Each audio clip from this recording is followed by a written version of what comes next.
Ouçamos atentos em Mateus capítulo 6, versículo 33, buscai primeiro o reino de Deus e a sua justiça. E comenta Emmanuel: apesar de todos os esclarecimentos do Evangelho, os discípulos encontram dificuldades para equilibrarem convenientemente a bússola do coração. Recorre-se à fé na sede da paz espiritual, no anseio de luz, na pesquisa da solução aos problemas graves do destino.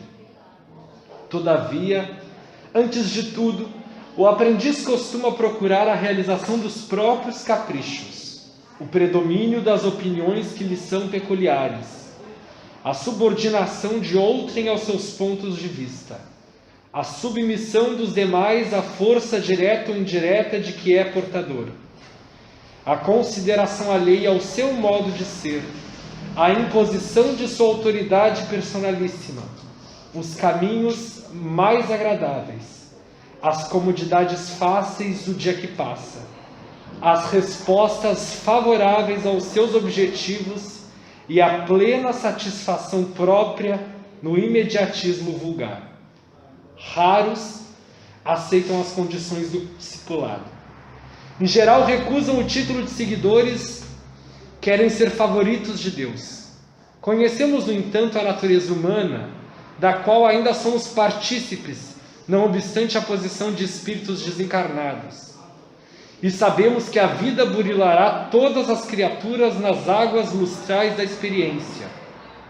Lutaremos, sofreremos e aprenderemos nas variadas esferas de luta evolutiva e redentora, considerando, porém, a extensão das bênçãos que nos felicitam a estrada, acreditamos seria útil à nossa felicidade e equilíbrio permanentes ouvir com atenção as palavras do Senhor: buscai primeiro o reino de Deus e sua justiça, e todo o resto lhe será dado. Agradecemos a Deus, nosso Pai, fonte de toda vida e toda existência do universo e dos seres que habitam. Agradecemos a Jesus, excelso Mestre, grande coordenador das funções evolutivas desse planeta. Agradecemos aos coordenadores espirituais desta casa a disponibilidade, o tempo, o serviço disponível a cada um de nós, aos nossos amigos espirituais, aos espíritos protetores, aos que nos são simpáticos. Agradecemos a possibilidade de nos reunirmos nesta noite para o estudo da doutrina espírita. Que não nos falte nesta noite o bom senso, a fé racional, a possibilidade de lógica e reflexão acima de tudo, para a coordenação das nossas emoções.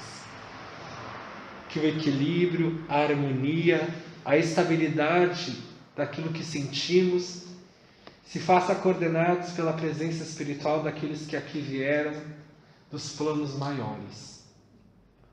Que a presença espiritual desses irmãos possam nos coordenar as experiências e as vivências que teremos na aula desta noite. Que Deus os abençoe a todos. Então, uma boa noite, gente. A princípio, semana passada a gente teve problemas e então a gente não veio, mas eu soube que ocorreu tudo certo a princípio, com a questão do último tema do diálogo, né? E acho que foi... Eu até estava comentando com as gurias que no domingo eu disse que legal, eu não faltei uma aula. Pá! Segunda-feira deu neura e aí não rolou. Mas hoje a gente vai... Então aí eu tive que sentar, eu tive que reformular o nosso cronograma. E hoje a gente vai fazer uma introdução com vocês dentro da disciplina de virtudes na prática mediúnica. A gente faria ao contrário, porque segundo o nosso calendário vocês teriam que ter recebido 3 aulas em áudio no sábado, correto? E eu pensei em fazer ao contrário. Eu pensei em fazer a aula inicial aqui, e aí durante a semana, até sábado, a gente manda essas outras 3 aulas com um filme para vocês assistirem também. E aí eu pensei que a gente vai falar hoje, dentro dessa parte de virtudes da prática mediúnica, a virtude que a gente vai estudar hoje é, né, nessa disciplina de 4 encontros, um deles é presencial, os outros 3 é à distância, que é a humildade. E obviamente a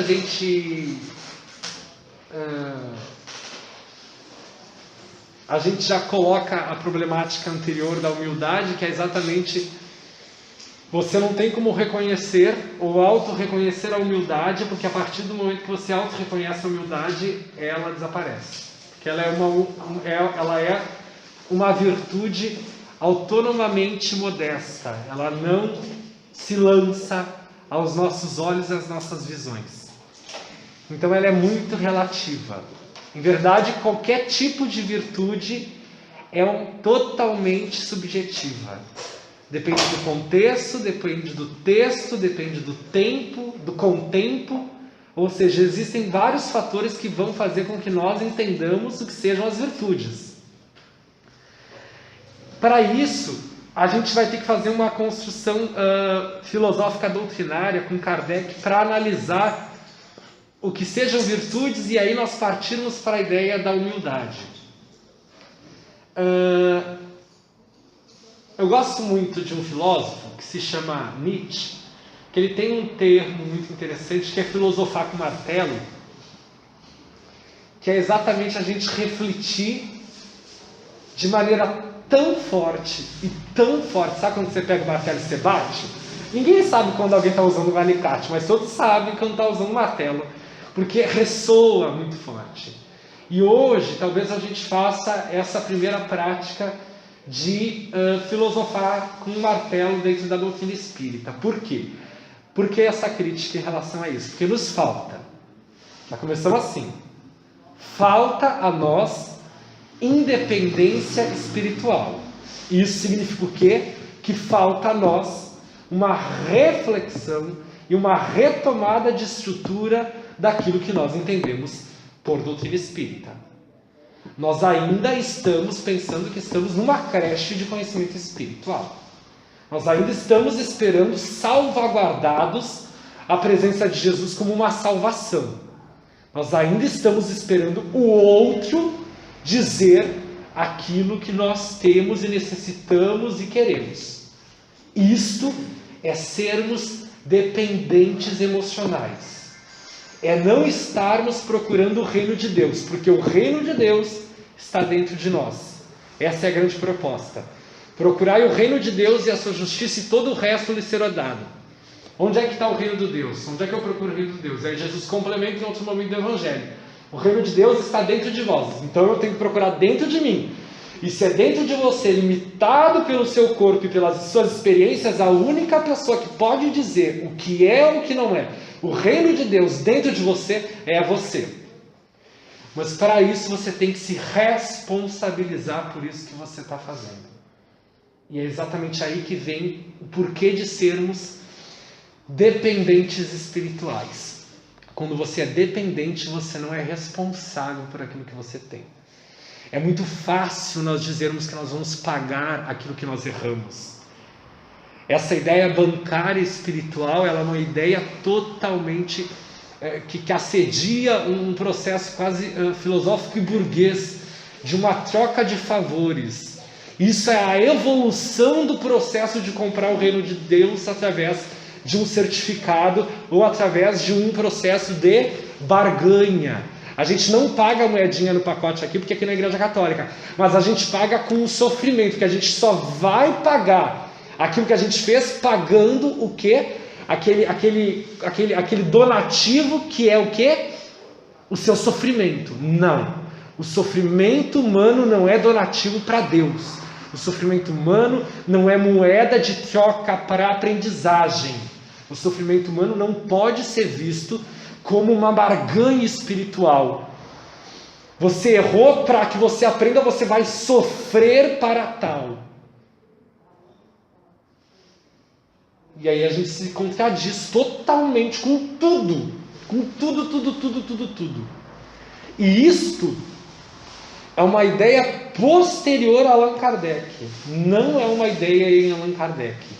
E muitas vezes a gente tem que tomar muita ciência de que os textos limpos de Kardec, quando eu digo limpo eu quero dizer que tem fonte dele e não é fonte dos espíritos, ele não propõe essa crueldade tão filosófica que é a gente ter que pagar as ideias, porque aí a gente troca a palavra pecado por erro, não é mesmo? Expiação, pecado por expiação.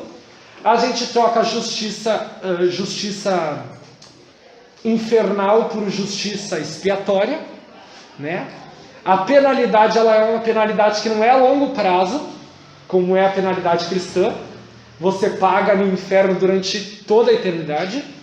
Você paga de uma vez só. Toda a dor que você vai pagar na eternidade, você sofre uma vez só, através do processo de reencarnação. Eu vou pegar um chá. E vocês vão pensando nisso. E a partir do momento que eu falo isso, eu não estou falando isso não vai modificar em nós uma postura ideal de ideia, ou de idealismo, dentro de uma perspectiva humana. A gente provoca modificações numa perspectiva espiritual. Eu falo isso e todo o nosso conjunto, todo o coletivo de memórias, de prazeres, de sonhos, de aspirações, de todas as encarnações que nós tivemos e que estão dentro de nós, elas se levantam, elas se movimentam, elas se movem, elas são vistas dentro de nós. Por que é tão difícil nós falarmos de virtudes? Por dois motivos muito básicos. O primeiro motivo é que nós temos que encarar uma perspectiva daquilo que nós não conhecemos. Nós não sabemos lidar com as virtudes. Nós não temos experiência na virtude. Tanto é que quando nós encontramos alguém virtuoso, a gente chama isso de santo, enviado de Deus ou milagre. Porque é irreconhecível. Nós não reconhecemos a virtude. Nós não sabemos o que é virtude. E o outro sentido é que a virtude é a oposição de tudo aquilo que nós temos vivido nos dias de hoje, individualmente. E o vivido não é o comportamentado, não é o movimentado do corpo, da matéria, das nossas representações. É aquilo que você sente. Aquilo que você está sentindo agora. O nojo, o desgosto, a inércia, a preguiça, a vaidade, o ineditismo, a prioridade, a insatisfação, a cólera, a ira, o ódio, a vergonha, a sem-vergonhice. Isto tudo é o oposto daquilo que a doutrina espírita provoca em nós. E isto daqui faz parte do reino de Deus. É a base de tudo isso. Uma proposta mais prática. Isso daqui escreve, gente. Ave Maria. Marcador de quadro branco. Está escrito aqui, viu, gente? Marcador de quadro branco. A grande perspectiva é de que se isso daqui, uma ideia de modelo mental, modelo didático, é o espírito, e aqui existem os vícios que nós temos, não existe em hipótese nenhuma a gente substituir, a gente colocar virtudes aqui quando os vícios permanecem ali.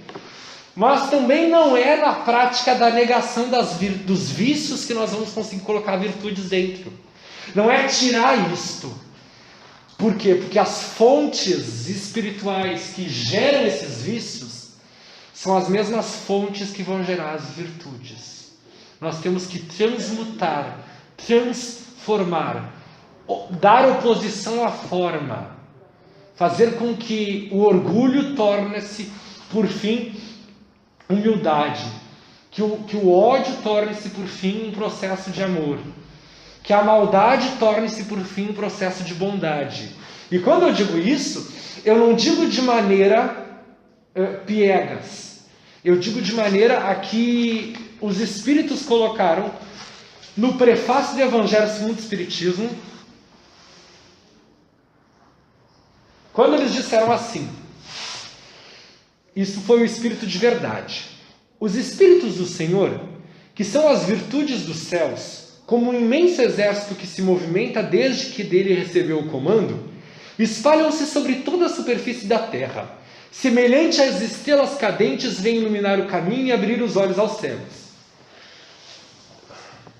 Os Espíritos do Senhor, obviamente, são os Espíritos evoluídos já em um grau maior que nós, correto? Perfeito. Gente, tem chá e bolacha aqui, quem quiser, viu? É só levantar e pegar, não tem problema.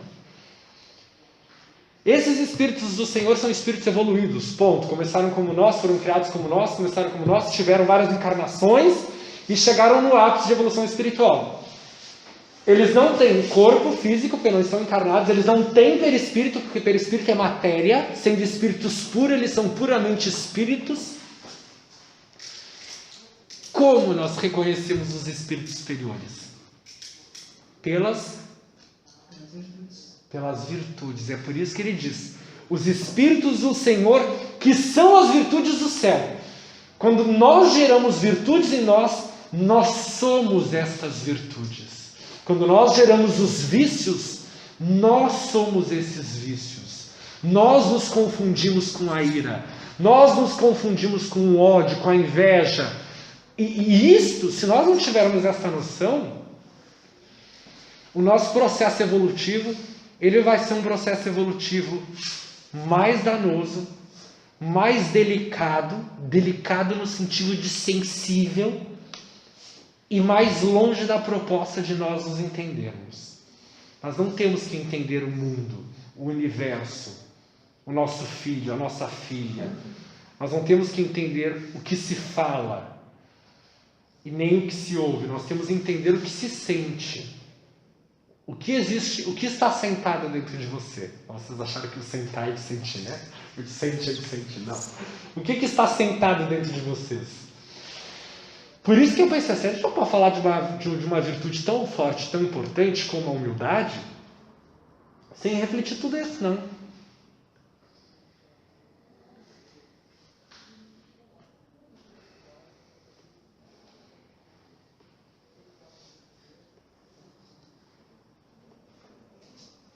Um universo grande e gigante como o nosso, e nós somos seres insignificantes.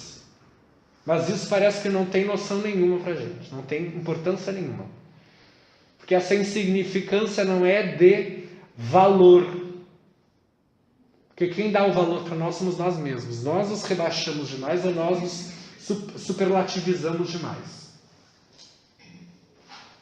Portanto, o valor de cada um de nós nos permitimos escravizar e nós nos permitimos ser escravos. Nós nos permitimos libertar e nós permitimos os outros serem libertados. Nós nos permitimos odiar, como nós nos permitimos deixar de odiar. É um processo muito interno, quando a gente fala de virtude. Talvez seja a parte do curso mais séria e mais delicada de todas.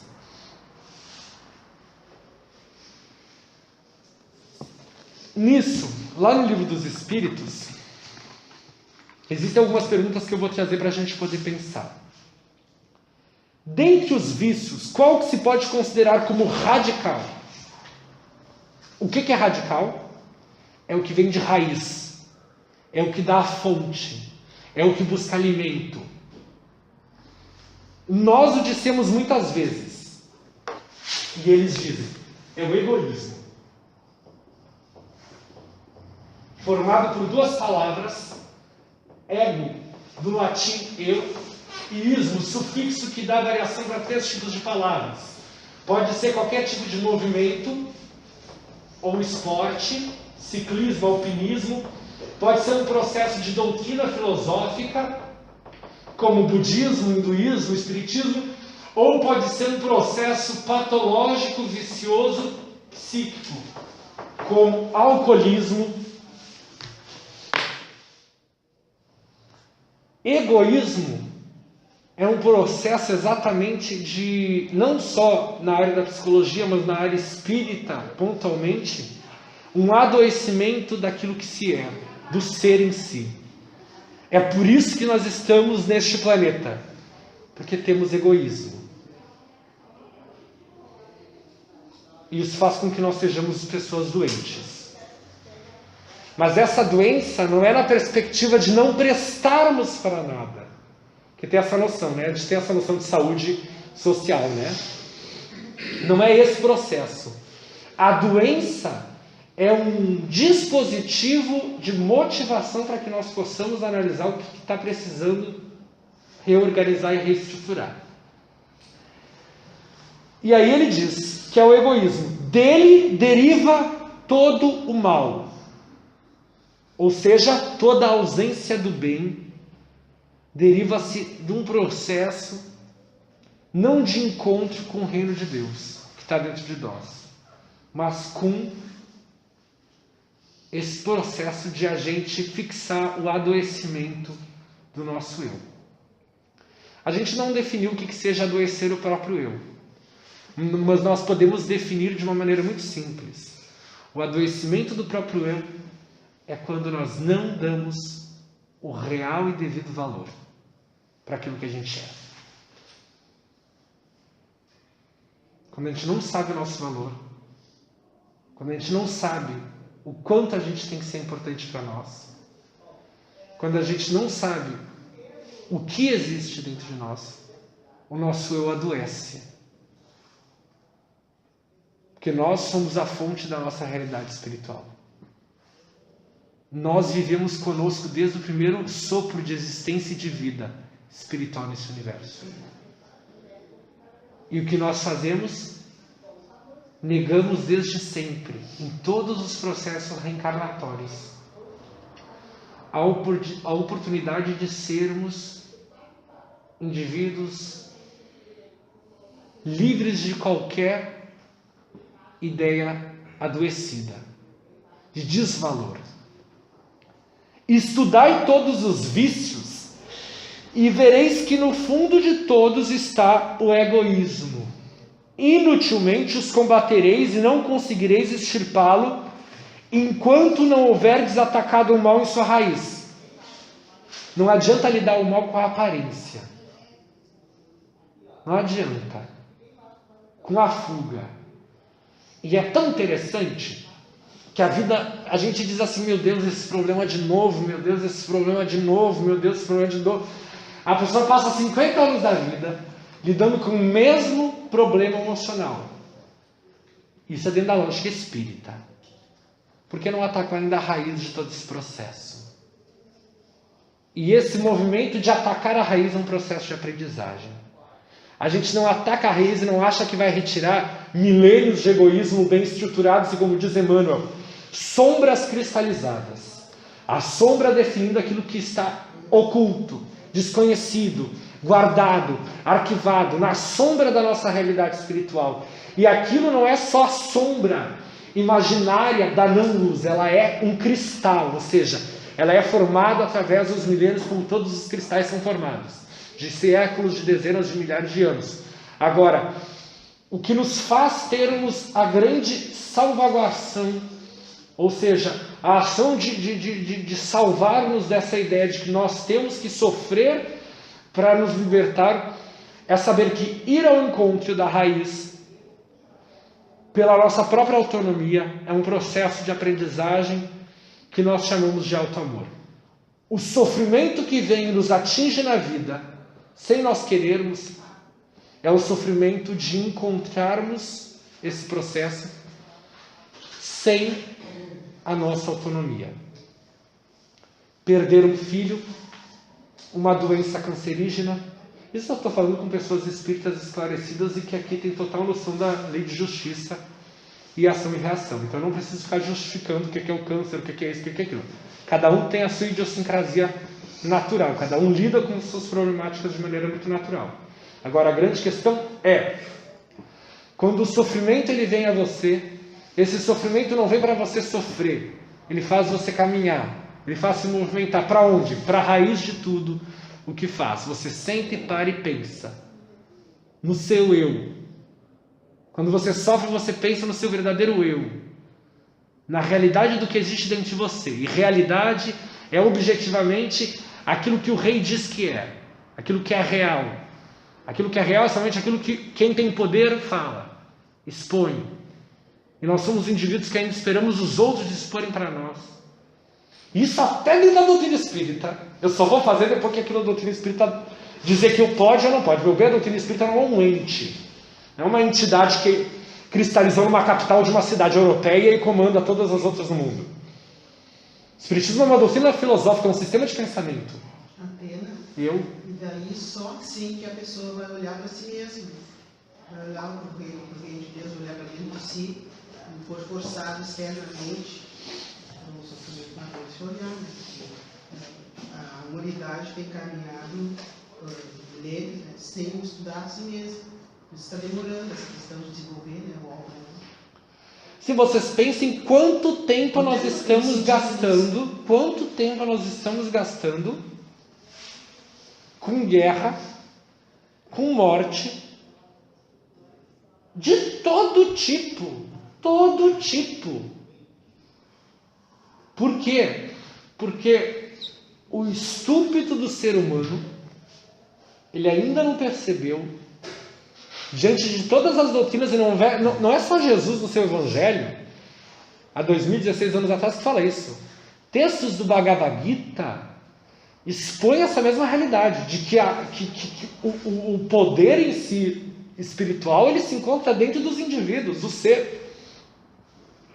E ir ao encontro disso, fazer esse movimento para dentro, é por isso que a filosofia é tão importante. Porque a filosofia é pensar o próprio pensamento, e o pensamento está muito próximo daquilo que nós somos. Por isso que é um processo. A vossa luz tem que tirar de dentro. E aí ele diz aqui, que todos os vossos esforços, portanto, tendam para este objetivo, porque aí está a verdadeira chaga da sociedade. Político rouba não porque ele é ladrão, porque ele é egoísta. Países brigam entre si não porque eles são bandidos, mas porque eles são egoístas. Nós brigamos em casa não porque nós temos cuidado, carinho, afeto, porque nós somos egoístas. O vício, diz Allan Kardec, no capítulo 7 de O Céu e o Inferno, as imperfeições é que geram sofrimento. Imperfeições geram sofrimento. Aliás, vamos mudar. Isso daqui é a causa, isso daqui é o efeito. O sofrimento só existe porque existe imperfeição. Se não houver imperfeição, o ser sofre. Jesus sofreu em todos os momentos? Não, ele não era um ser imperfeito como nós somos. É por isso que indivíduo, o que é imperfeição? É a relação de vícios e virtudes. Quanto mais virtudes você tiver ocupando os lugares dos seus vícios, menos sofrido vai ser para você. Uma pessoa extremamente egoísta e orgulhosa não consegue ficar numa fila muito tempo.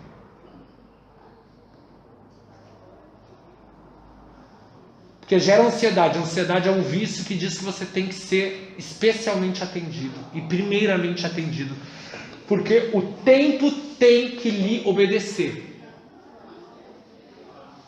A ansiedade é um vício secundário que tem como vício primário o egoísmo. E não só no processo de fila do banco, mas como qualquer processo. Casais que não esperam processos individuais de outros seres, que querem que os outros sintam a mesma coisa que eles sentem naquele momento. Pais que não esperam e aguardam o desenvolvimento adequado dos seus filhos e das suas filhas, que não são seus, são socialmente seus, são legalmente seus. Porque a responsabilidade é sua, mas eles são deles, são da vida.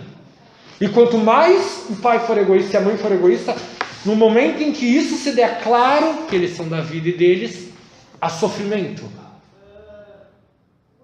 Se eles tiverem essa noção e não tiverem tantos vícios, não há sofrimento. plenamente não há sofrimento, segundo a tese espírita.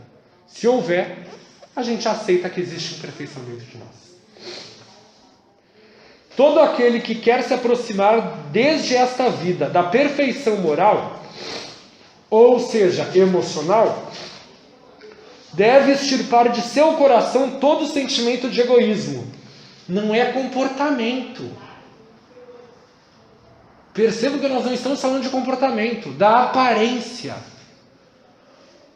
Nós estamos falando do que você sente.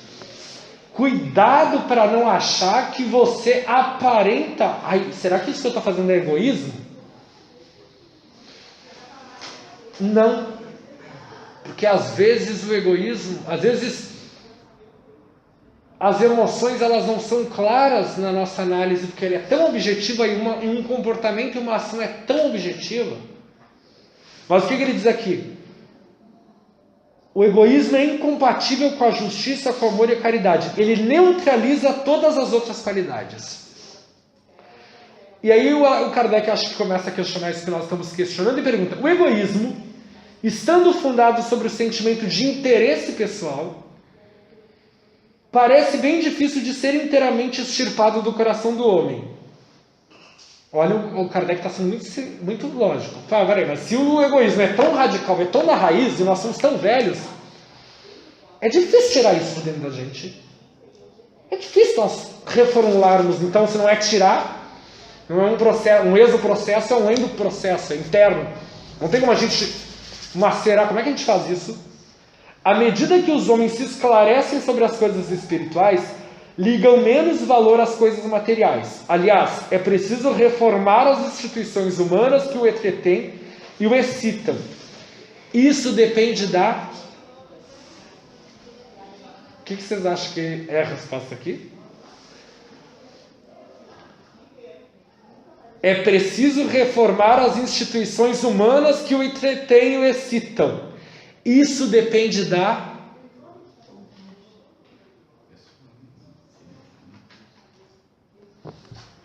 À medida que os homens se esclarecem sobre as coisas espirituais, ligam menos valor às coisas materiais. Aliás, é preciso reformar as instituições humanas que o entretêm. Que instituições humanas entretêm o homem, o ser humano? Hã? Quais as instituições sociais que nos entretêm?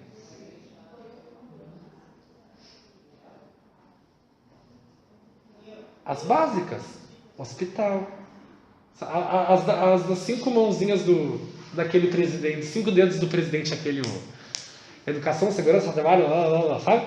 Ele diz aqui, isso depende da educação. A nossa educação não é uma educação emocional do ser. É uma educação, o Brasil, como todos os países, controlam a natureza no passado, mas não controlam a si mesmos, porque a sua educação é uma educação intelectual centrista, baseada na inteligência racionalista e não na inteligência emocionalista. Nós não sabemos por que nós temos que respeitar o outro. Nós somos forçados a respeitar o outro. Nós não sabemos como entender aquilo que nós estamos sentindo. Nós ficamos cansados quando não entendemos. Nós ficamos abusadamente desentendidos quando nós temos que olhar para dentro de nós mesmos. Nós ficamos exaustos quando nós temos que olhar para dentro de nós. Mas a gente faz uma prova de 5 horas, tranquilamente. De matemática, de português, de um curso qualquer. O controle é só do material, da matéria, do financeiro, do político, tudo que a gente pode. É daquilo, perfeito, é daquilo que não é material. E sim daquilo que é... Por conta disso, o nosso interno é vulnerável a todas as flutuações econômicas, sociais. É por isso que é tão difícil a gente falar de algo que não depende de mim falar. Eu estou propondo reflexões aqui. Não estou ditando ordens e nem normas. Porque senão eu vou me contradizer. A grande questão é, nós pensarmos tudo isso e vocês refletirem tudo isso. Semana que vem nós não temos aula, segunda-feira. Porque esse é um trabalho muito forçoso. Vocês vão cansar. Porque vocês vão sair daqui encucados.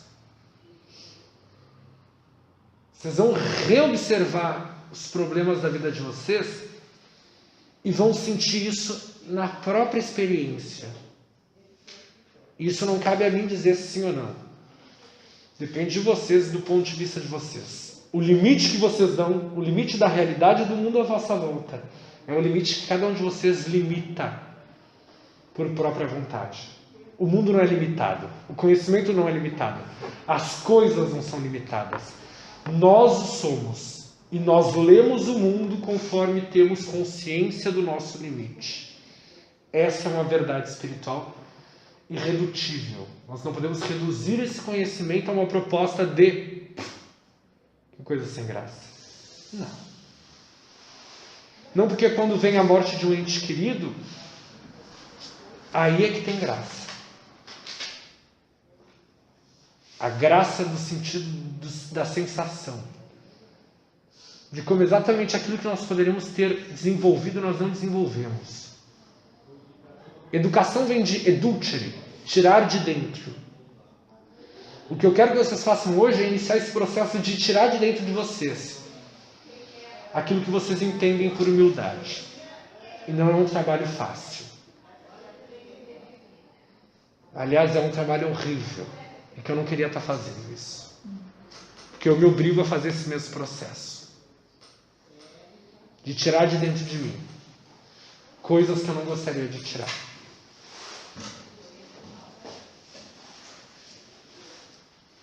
Independente do contexto, e qualquer contexto que nós estejamos, do tipo de humanidade que a gente é,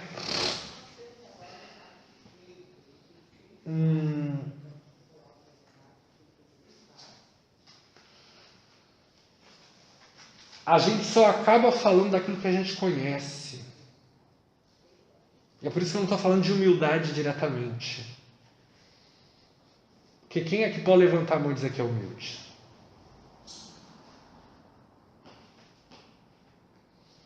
Quando a gente diz que é alguma coisa, um peso sobre nós cai. Um peso de apresentar isso. E eu tenho receios grandes de não apresentar isso. Se me cobrarem, eu não apresento. E isso me deixa triste, muito pelo contrário. Sabe por quê? Eu posso não ser humilde, mas eu sou responsável pela minha existência.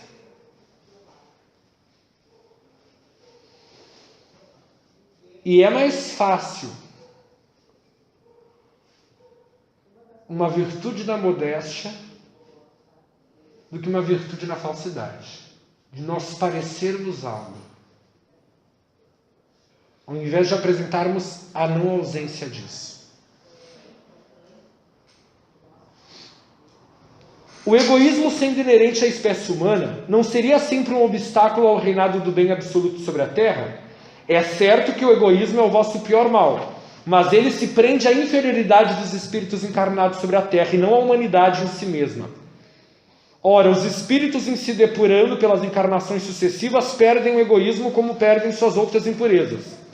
Não tende sobre a Terra nenhum homem desprovido de egoísmos e praticando a caridade? Eles existem além do que acreditais, mas o conheceis pouco, porque a virtude não procura se pôr em evidência. Eu não sei quando vocês praticaram virtude, e eu não posso criar um dispositivo de controle moral. Isso é ridículo. Não, agora a Jaqueline não está sendo humilde porque ela está com o seu colar de pérolas. A fulana, ela está sendo humilde porque ela está vindo para o centro espírita maquiada. Não está sendo humilde porque a Cláudia postou um vídeo lá, não sei o que, não sei o que, não sei o que. Que a Patrícia não é humilde porque isso ela tem 5 filhos. A Helena não é humilde porque ela não tem filho. O comportamento não expressa o entendimento daquele ser. Estou propondo para vocês que vocês resgatem a autonomia de serem quem são.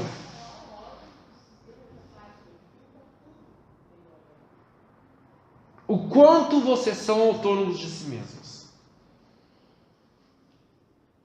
Ou melhor ainda, o que vocês ganham se prendendo nas questões que existem na existência de vocês.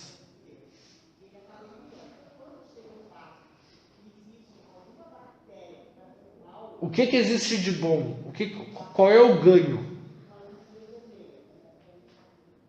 em nos prendermos a alguma coisa?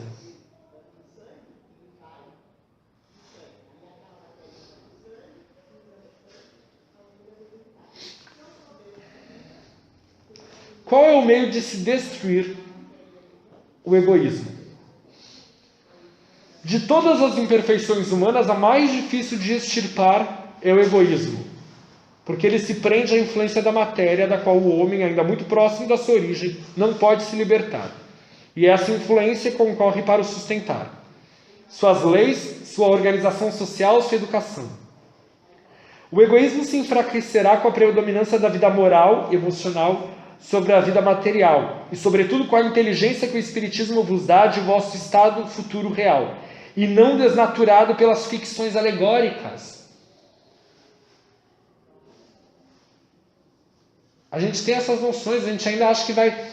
Eu li um dia, meu Deus, me deu uma coisa. Eu li esse final de semana, eu tive um infarto na frente do computador. Eu fiquei com ódio, gente. Fiquei com muito ódio, fiquei com uma raiva. Porque agora eles postam no Facebook uma imagem de um teórico de alguma área do conhecimento e diz assim: eu quero dizer essa frase. Não, fulano, você não pode dizer essa frase. Então eu vou dizer assim desse jeito. Aí a frase estava assim, ó: você tem que ajudar o seu próximo, senão ele vai para o umbral. Não, Kardec, você não pode dizer isso. Então eu vou dizer assim: fora da caridade não há salvação. Gente, assim, gente. E a foto do Kardec no fundo. Mas o que o cobre tem a ver com as calças? O símbolo do cobre é SU, tá, gente? Na tabela periódica. O que o umbral não é uma palavra de Kardec? Umbral é uma palavra que aparece com Jean Louis em 1944. A gente não tem que ajudar porcaria nenhuma de ninguém. A gente tem que se ajudar. É uma ideia redutivista, centrada no medo, totalmente cruel, e que no final eles iam relacionar com a ideia de fora da caridade não há salvação. Meu bem, você faz caridade para gerar virtude dentro de você e não para ajudar o outro. Isso de uma maneira muito subjetiva. Objetivamente você vai ajudar o outro, mas você não tem essa relação de uma relação de um ganho direto. O que você vai ganhar saindo de casa, indo para a rua, no frio, dando alimento para um pobre que precisa? Diretamente nada. Aliás, você vai gastar. Materialmente você vai gastar tempo, porque tempo é dinheiro. Aliás, tempo é perda de dinheiro, em alguma noção. Você vai gastar dinheiro, você vai gastar gás, você vai gastar tudo ali, disposição, vai sair. O que materialmente, objetivamente você vai ganhar? Nada. Agora, o que subjetivamente você vai ganhar? Uma experiência. E essa experiência é que vai fazer você se aproximar nas raízes do seu eu espiritual e tentar reformular isso. Você vai ser tocado no fundo. Quando você se emociona com um ato bondoso, é esse aprofundamento, até chegar lá no seu centro, e aquilo te gera uma emoção, uma comoção tão sensível que você chora às vezes. É nesse sentido que fazer a caridade aproxima de Deus, nesse sentido. Perfeito. Porque o reino de Deus... O reino é de Deus, onde é que está Deus? O reino dele, né? Porque o reino é dele. Então onde é que está o reino de Deus? Dentro de nós. E Deus não como uma ideia. Olha como é que a gente vai dar umas voltas. E Deus não como uma ideia cêntrica, antropológica. Não é um ser humano. Não é um ser como a gente conhece. Não é algum papa, não é um indivíduo assim, gente. É uma inteligência suprema, uma causa superior, e isso não tem forma. Não tem forma. Porque tudo que tem forma é um processo material, a princípio, para nós. Então não tem como materializar Deus. A única materialização que tem é a gente olhar a natureza, mas a gente não olha para a natureza e olha a Deus. A gente olha para a natureza e olha o efeito da existência de Deus. Como ele, sendo tão inteligente, ele produz algo que é muito, muito complexo, que é a natureza. Como que a gente entende isso? Através da ciência. Eu estava escutando agora uma prece, aí eu olhei assim, e uma das análises era assim, que envolva todo o nosso perispírito e tal. Aí eu parei para pensar assim, meu Deus, a gente não conhece nem o próprio corpo humano. A gente estava conversando até isso, né? A gente não conhece o corpo humano, a gente não conhece o funcionamento, a gente não conhece dentro, a gente não sabe como é que não é, patati patatá, a gente não sente o próprio corpo. A gente não cuida do próprio corpo como ele sendo algo que nos representa. A gente cuida do nosso corpo como ele sendo a nós mesmos. A nível do nosso eu essencial. Não, ele é a nível do nosso eu aparental. Ele aparenta sermos nós. E ele se modifica ao longo do tempo. Agora, a gente mal conhece a nossa estrutura biológica. Como que a gente vai... O que significa pedir passe para o perispírito? Isso não é a crítica da fala, é a crítica do pensamento. É o que está por trás disso. Por que vocês podem pensar assim, Atena, por que a gente não está falando de espírito, de mediunidade?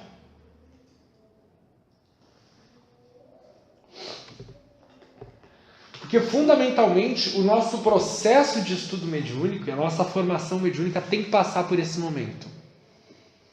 Esse é o momento mais delicado do nosso curso. E é o que mais se ganha no nosso curso. Que a gente tenta fazer essa aproximação com as coisas que existem no nosso coração. E a gente colocou o coração tão para escanteio, como se fosse uma coisa ruim, né? Pensa com a mente, com a razão, não pensa com a emoção. A gente não ouve isso.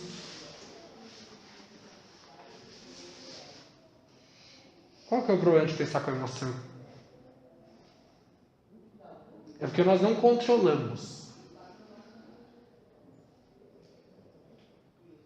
E o controle não é um controle objetivo. Existe tanto significado e tanta mistura dentro de nós, de tanta coisa,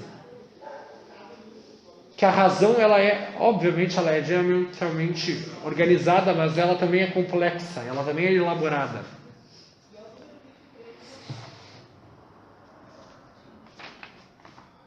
E aí tem uma última pergunta, que aí eu vou passar para vocês a análise, para a gente dialogar de maneira menos centrada. Qual é o meio prático e mais eficaz para se melhorar nesta vida e resistir ao arrastamento do mal? Um sábio da antiguidade vos disse: conhece-te a ti mesmo.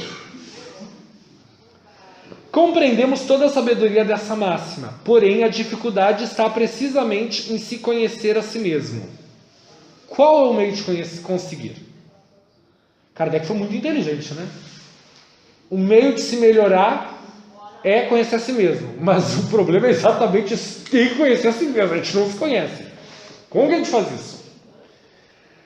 Fazei o que eu fazia de minha vida sobre a terra. Ao fim da jornada, eu interrogava minha consciência, passava em revista o que havia feito e me perguntava se não havia faltado algum dever, se ninguém tinha nada a se lamentar de mim.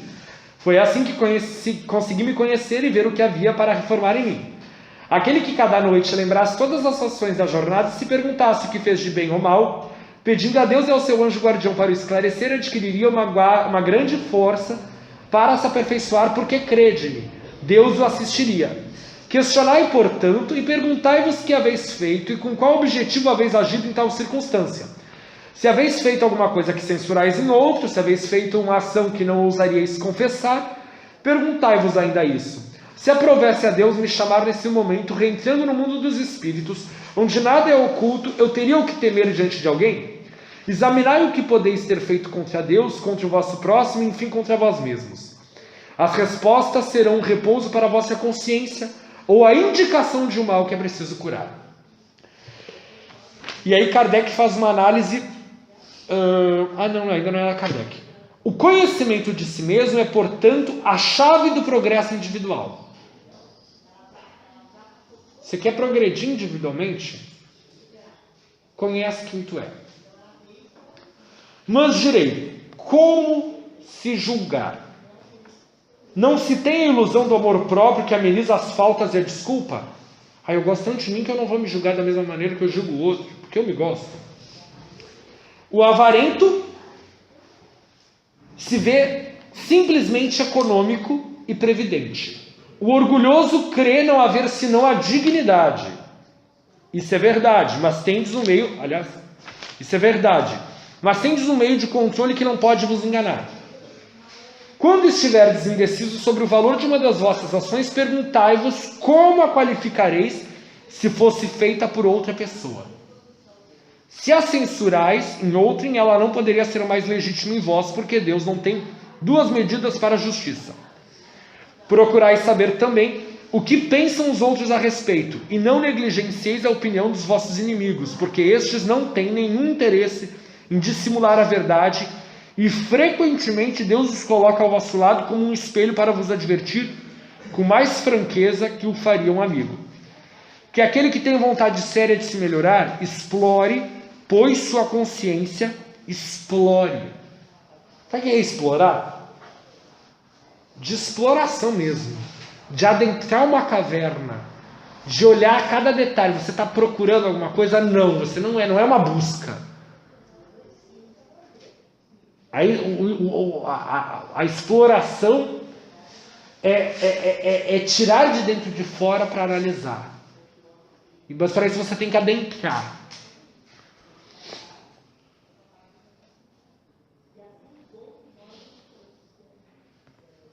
E aí Kardec finaliza aqui para a gente finalizar. Muitas faltas que nós cometemos passam despercebidas para nós. Se com efeito, segundo o conselho de Santo Agostinho, interrogássemos mais frequentemente nossa consciência, veríamos quantas vezes falimos sem perceber, por falta de perscrutar a natureza e o móvel de nossos atos. A forma interrogativa tem alguma coisa de mais precisa do que uma máxima, que frequentemente não aplicamos a nós mesmos. Ele exige respostas categóricas por um sim ou por um não, que não deixam alternativa. São igualmente argumentos pessoais e pela soma das respostas pode-se calcular a soma do bem e do mal que está em nós. Vamos ao exercício. Primeira pergunta e vocês respondem sim ou não para vocês mesmos.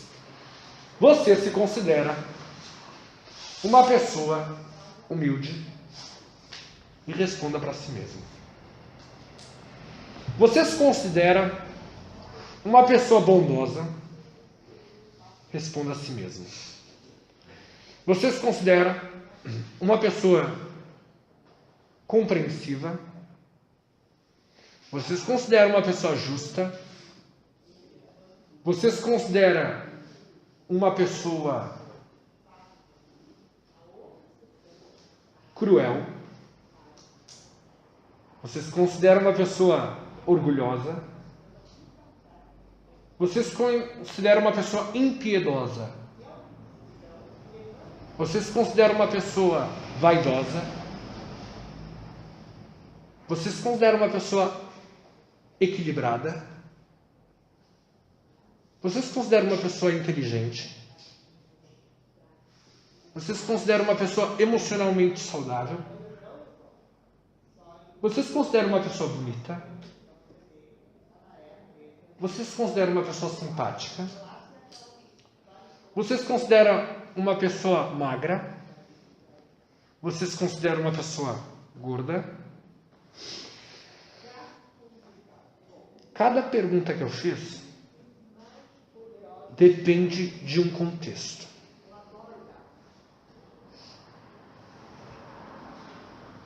Não tem uma resposta fixa. E eu fui do subjetivo para o objetivo. Em nenhum momento houve uma análise segundo aquilo que nós coordenamos como um julgamento mais frio. Lembra aqui que o Santo Agostinho disse que Deus procede a analisar aquilo que nós somos de maneira muito direta. Por quê? Porque ele é a inteligência suprema e ele vai saber em que contexto você fez aquilo. O que nós estávamos achando que era egoísmo naquele contexto poderia não ser egoísmo. Egoísmo no sentido da prática em si, não desse egoísmo raiz. Aquilo que nós estávamos achando que era amor próprio não tinha nada de amor próprio, porque o contexto não suscitava. A gente pode considerar a verdade como o contexto de relação entre aquilo que nós sentimos e aquilo que nós vivemos. Por isso que as verdades mudam. E para cada um aqui existe uma verdade em relação àquilo que a gente está vivendo agora. Porque ela é a relação daquilo que você carrega e construiu dentro desses processos de vida e aquilo que você está escutando e analisando e se perguntando. Patrícia, o que você está sentindo e não o que você está pensando?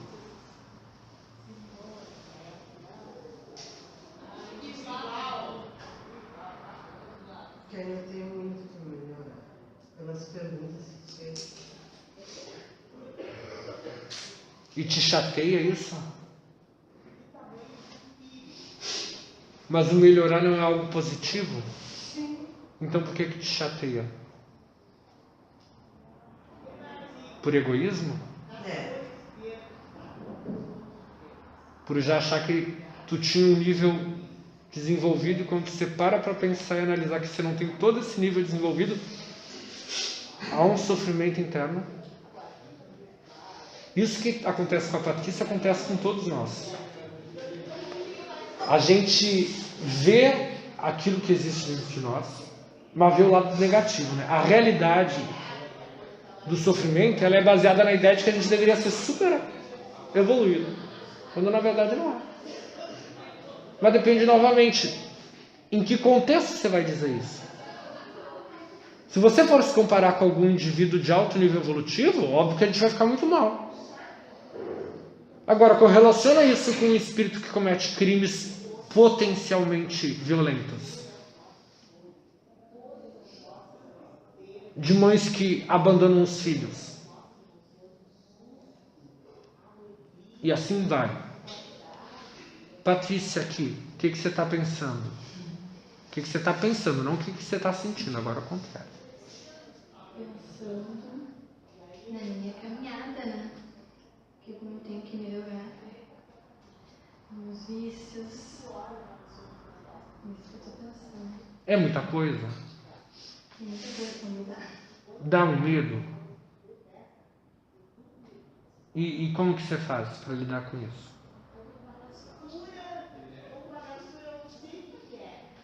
Tá sempre tentando, né?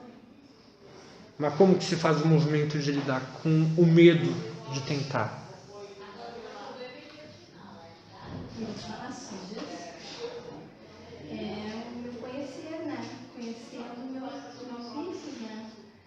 Cada vez procurar mais o meu autoconhecimento. Eu preciso fazer dessa forma. Agora eu pergunto o inverso. O que você está sentindo em relação a isso tudo?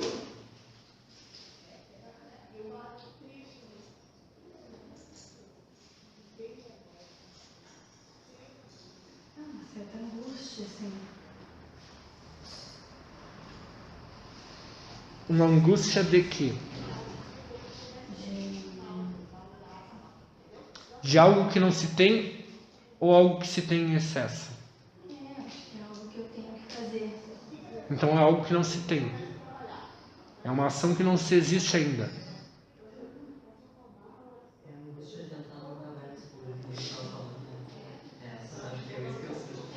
E o que você sente? É isso, é uma angústia de entrar num lugar que não conhece, sabe? Não sabe o que está acontecendo. Vai ter um cerco, vai ter... Você chega a ficar triste? Angustiado. Angustiada? Oi? Ansiado. Ansiosa? Ansiosa para chegar no fim e desenvolver coisas para deixar de ser o que se é? É, Porque ser o que você é, um ser imperfeito, não é uma coisa boa. Por que não é uma coisa boa? não sei. Tá querendo ser melhor, né? E você não poderia. Que é muito melhor a gente ser alguma coisa, né? Se existe uma coisa superior, vamos querer. É, melhor, né? Não serve pra mim, Melhor compreender as coisas que não se compreendem. Então, ele fica Posso botar aqui nesse aqui que tem o meu chifre? Uhum, pode parar aí. Não vai ficar já. Não, pode parar aí. Maria do Carmo, o que você está sentindo? Uma confusão. Por que uma confusão? Porque eu estou numa batalha interna, né, para tentar se melhorar. Essa aula é bem, mexe com a gente, né? E a gente que tá buscando se melhorar no dia a dia, né? A vida, né? A vivência.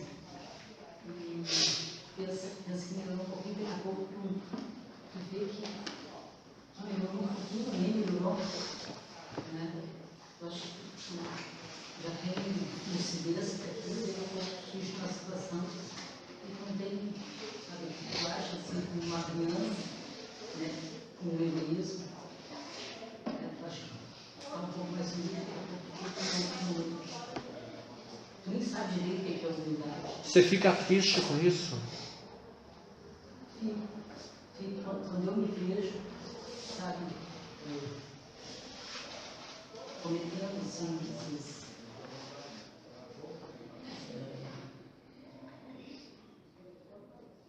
reconhecendo, né, esses defeitos, eu fico triste comigo, né, mas ao mesmo tempo, como tu colocasse, que eu acho muito legal, porque a gente começa a se mexer, né, começa a se buscar lá dentro, mas o que eu sou, o que eu quero, porque a gente fantasia o que a gente é, né?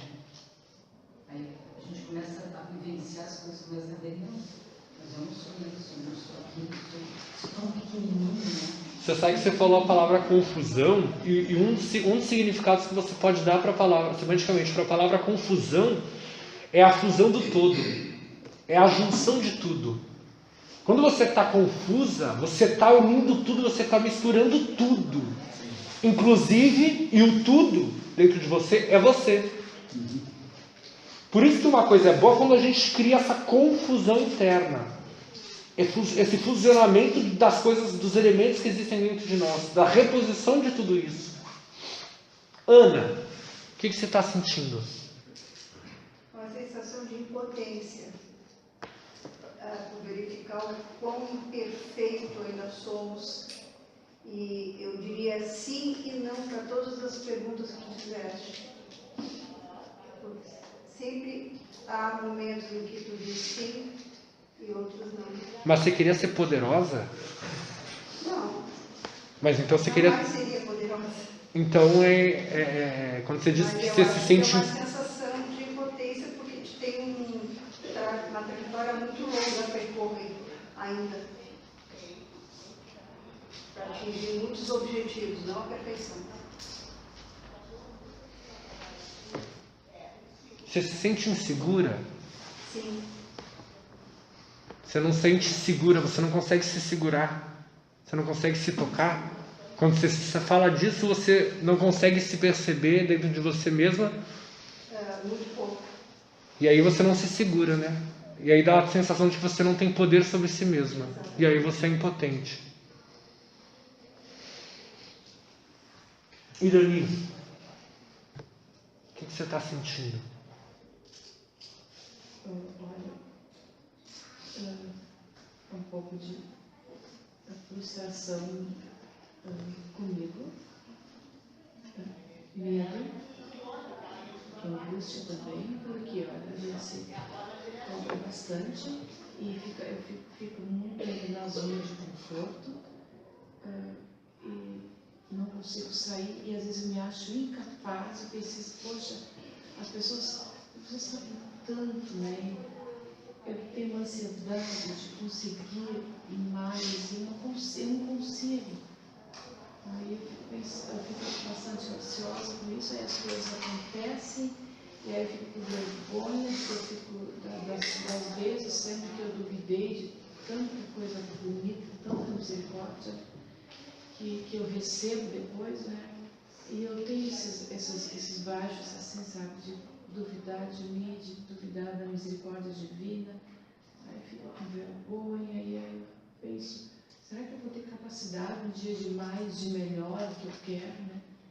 Se eu quero correr depressa demais, ao mesmo tempo eu agradeço tanto de eu já ter esses feitos, dado esse passo, já ter caminhado tanto, de ter tanta pessoa maravilhosa em minha volta, que me ajudam, que alavancam a gente na frente. E essa ansiedade de querer mais. Sim. Você duvida então de você? Às vezes sim, às vezes fico tão bem em alguns momentos assim, né? Nossa, será que eu duvido de mim, né? De muitas vezes, né? De coisas que a gente fica angustiada e depois vem a resposta. Ai, Deus está vendo bom, Deus tem tanta coisa aí. Tem esses momentos assim, frustrantes comigo mesmo. Bem. Bom, a gente poderia fazer isso a noite inteira, né? Essa autoanálise, a materialização da autoanálise, de falar de ouvir, mas eu acho que muitos de nós nos reconhecemos as falas dos colegas, né? E eu acho que deveria, se a gente fosse categorizar, a gente se categorizaria em vários tipos de qualidades de sentimentos, daquilo que a gente sente, né? Uma das coisas que eu acho que é bem interessante dizer é que a gente ainda não sabe ser imperfeito. A gente não sabe viver a nossa imperfeição. A gente não sabe viver a imperfeição. E isso é uma visão judaico-cristã de que a gente tem que buscar a perfeição porque a perfeição é o belo, o bom e o maravilhoso. Aí dificulta mais para ter lutar, né? Porque tu não localiza, não vive nem direito a imperfeição. Aí para transmutar a imperfeição para a perfeição. A própria ideia, e isso é natural a gente passar por isso, é natural a gente passar por isso, porque a gente tem acrisolado dentro da mente da gente um sistema de pensamento que são vários feixes de noções da vida, e um desses feixes é um dos feixes norteadores, que é: nós todos somos naturalmente culpados. Esse feixe é um feixe que vem de uma linha religiosa muito famosa que diz que todos nós nascemos com pecado. Esse feixe se fixou no nosso pensamento durante tantas encarnações que tudo que a gente faz a gente tem que provar para a gente que é o contrário. Que nós não somos imperfeitos. Quando a realidade é de que nós somos plenamente imperfeitos. Para você poder viajar, atravessar o mar, você tem que saber as condições do seu navio. Para você ser perfeito, você tem que saber as condições da sua imperfeição. Não, eu não vou usar a comida desse navio, porque quando eu chegar lá, eu vou me alimentar de coisas maravilhosas. Não, eu não posso usar isso daqui, porque quando eu chegar lá, meu amor, se você não usar o que você tem aí, você nem vai chegar.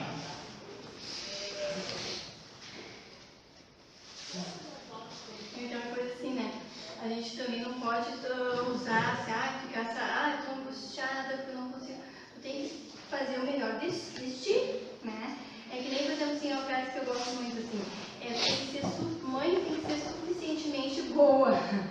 Então, assim, eu não vou conseguir ser uma mãe perfeita, mas eu tenho que dar o melhor que eu posso. A própria ideia do ser mãe, ela já é errônea.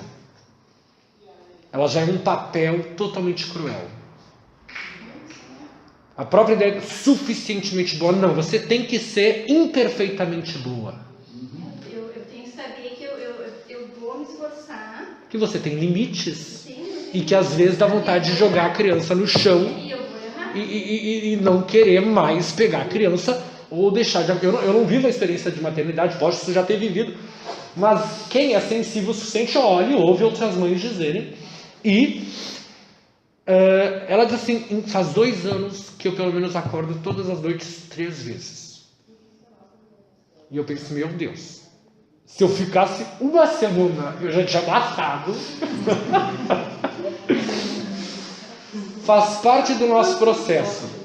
Vocês sabem onde que essa nossa aula vai chegar? Que resultado vai ter essa nossa aula? No desenvolvimento das nossas emoções na reunião mediúnica.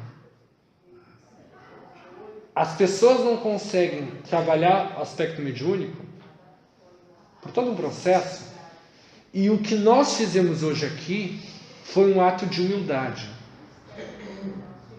Porque podemos dizer que humildade é iluminar a si mesmo.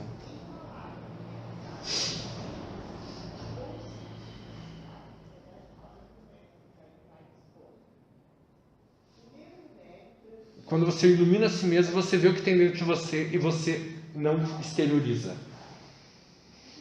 Não fala. Não age, você se bota no seu lugar interno. E é por isso que os outros dizem que você é humilde. Porque os outros percebem a luz que tem dentro de você. Olha, como você é querido, como você é bondoso, como você é... Nossa!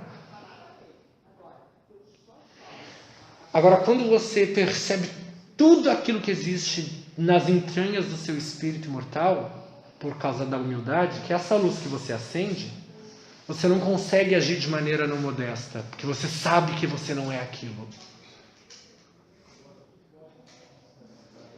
Na maneira de que você é muito mais que aquilo, inclusive as imperfeições. Não é pecado ser imperfeito. Pecado é permanecer na imperfeição. Aliás, não é pecado.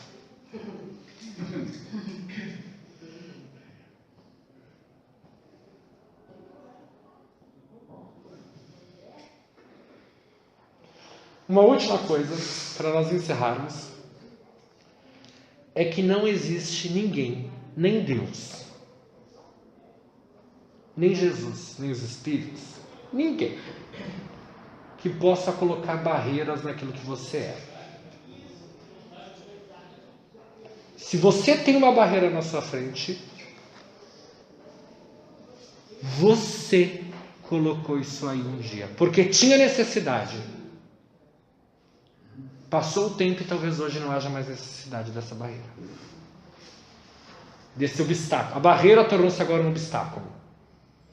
O muro antes que salvaguardava, hoje é um obstáculo. Vamos demolir. Você não precisa ser...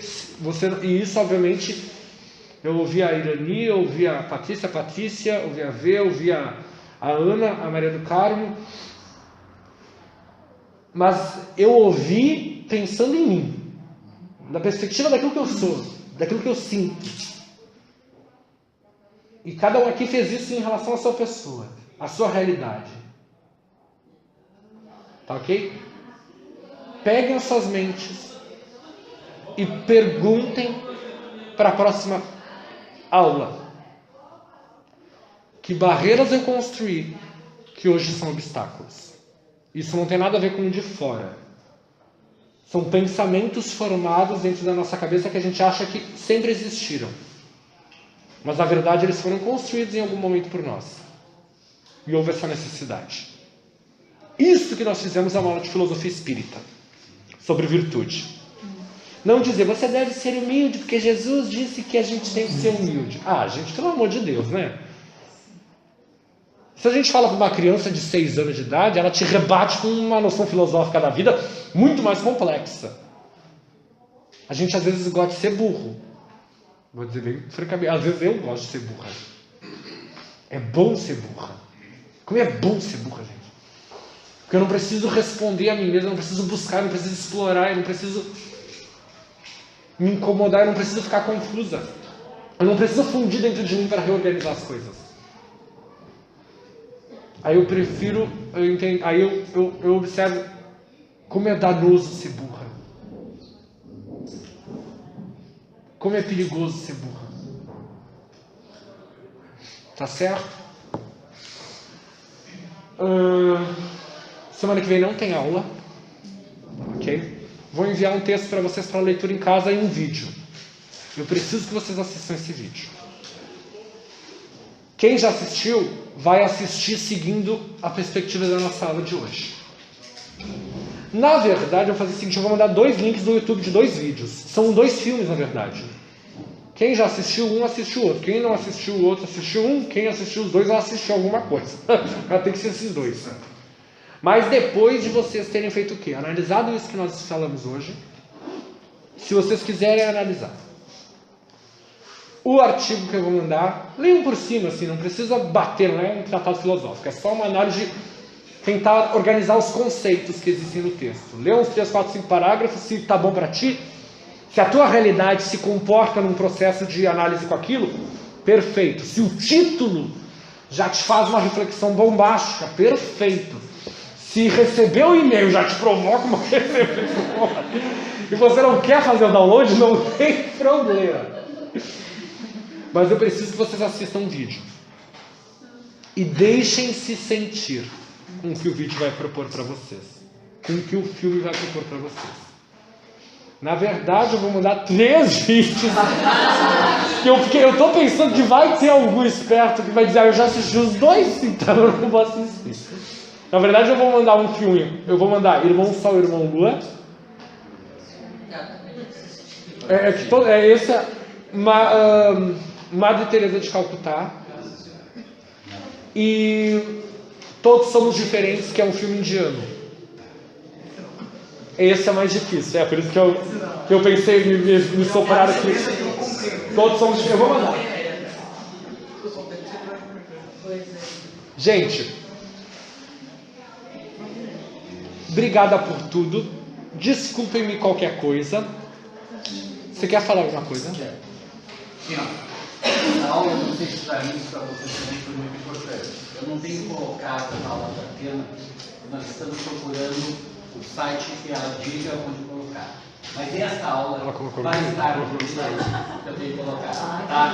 Essa é a sua exclusividade que eu vou colocar. Ainda hoje de noite.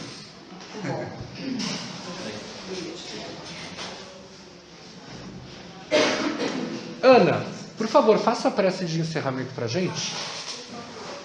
Hã? Não?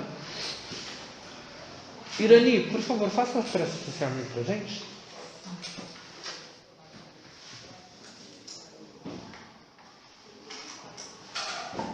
Ainda harmonizados com tantas reflexões, com tantas coisas que nos remetem ao nosso interior, ao nosso ser, para que nós possamos nos conhecermos a nós mesmos, agradecermos ao Deus Pai misericordioso, ao Mestre Jesus e a todos os amigos espirituais, todos os bons espíritos que nos assistem e também os desta casa que nos proporcionam as nossas reuniões e essas pessoas maravilhosas que são os nossos facilitadores, que nos ajudam, que nos orientam a nossa caminhada e que possamos cada vez mais crescermos, podermos aproveitar em todo o tempo, todo esse conteúdo para levarmos para a